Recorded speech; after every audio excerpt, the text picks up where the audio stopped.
विदर्भामधले महायुतीमधले वाद आता चव्हाट्यावरती येऊ लागलेले आहेत। राष्ट्रवादीचे 2 मंत्री हे विदर्भामध्ये भाजपची कोंडी करतात असा आरोप होतोय। धनंजय मुंडे आणि दिलीप वळसे पाटील यांच्यावरती भाजपचे नेते आशिष देशमुख यांनी हे आरोप केलेत। विदर्भामधील भाजप नेत्यांच्या ऐवजी महाविकास आघाडीमधल्या सहकाऱ्यांना साथ दिल्याचा आरोप आहे।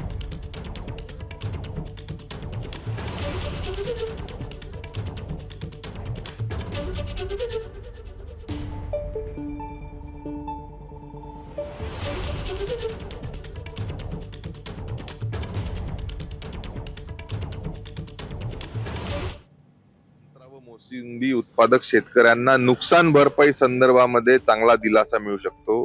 या संदर्भाची मीटिंग काल धनंजय मुंडे यांच्या दालनात लागली होती। परवा रात्री 10 वाजता मला निरोप येतो की ही मीटिंग कॅन्सल झाली। का झाली? अनिल देशमुखांनी धनंजय मुंडेंवर दबाव टाकला। वळसे पाटील जिल्हा सहकारी बँकेच्या वसुलीमध्ये दिरंगाई का करतायत?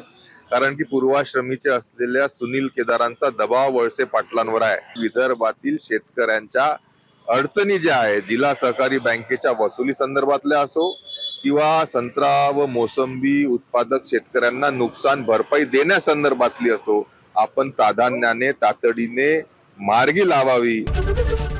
एबीपी माझा, उघडा डोळे बघा नीट।